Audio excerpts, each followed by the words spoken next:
The Pilgrims and Puritans.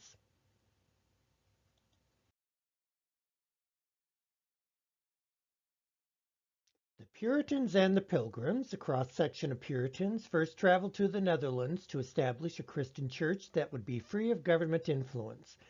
There, they had to learn a new language and new customs. Many of them labored as textile workers when they had been farmers at home. They also became concerned that their children were not growing up English.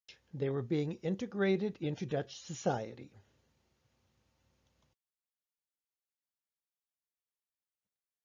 We produce 5 amazing videos per week, so please click on the like button and subscribe to see future videos. Like, comment, share, subscribe.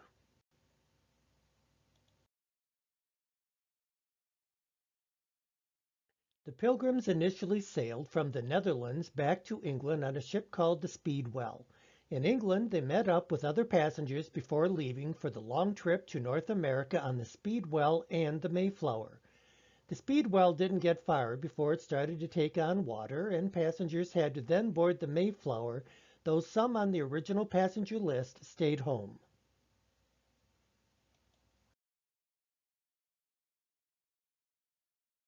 The voyage was supposed to be done by 2 vessels. The second, the Speedwell, was deemed to be unseaworthy, however, so the passengers were crammed onto the Mayflower.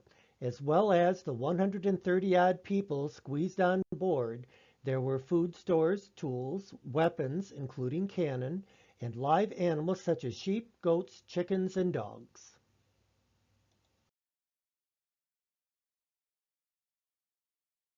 It took nearly 3 months to secure and manually load supplies. Instead of crossing the ocean in June, they wound up battling the storms and cold of late fall.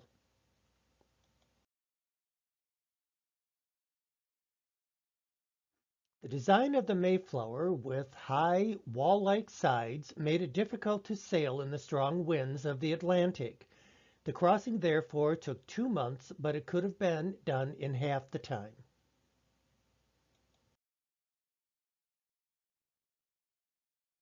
John Howland, an indentured servant on the Mayflower, almost flipped overboard during a storm, but miraculously grabbed a rope on his way into the sea. Howland lived, got married, and had a number of children who continued a lineage to the likes of Ralph Waldo Emerson and George Bush, both of them. In fact, at least 9 U.S. presidents could follow their genealogy to Mayflower passengers.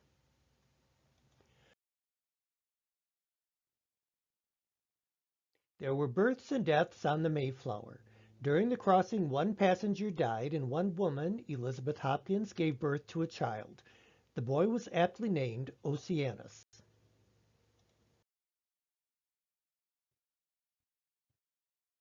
While anchored at Cape Cod, 41 pilgrims, worried that law and order would break down once ashore, signed an agreement on the 11th of November. The Mayflower Compact created a civil body politic that was the United States' first governing document.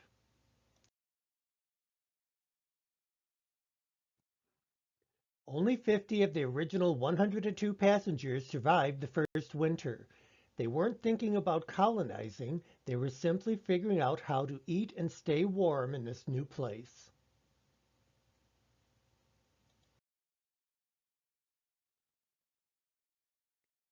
The English settlers found what they probably considered a blessing from God, an area of cleared land suitable for a village.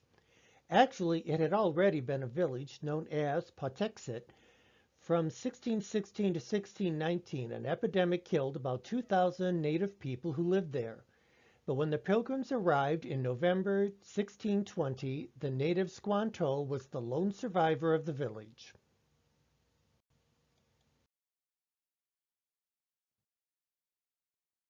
It's true that Squanto taught the immigrants from Europe a new form of agriculture, controlled burns to clear portions of land so they could grow beans, squash, and maize, or corn.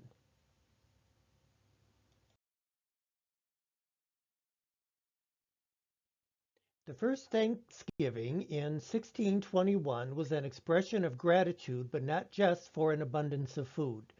They were grateful to be alive while also mourning the loss of so many loved ones.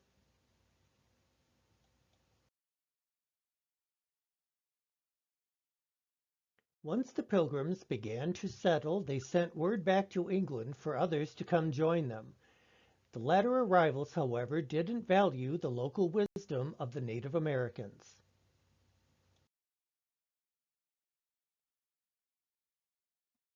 The new settlers brought domesticated animals to help with farming. They fenced in their crops and allowed the animals to roam outside those fences. The animals decimated the Native Americans' fields. This would be among the early signs of English groups forcing their agricultural will on Native Americans.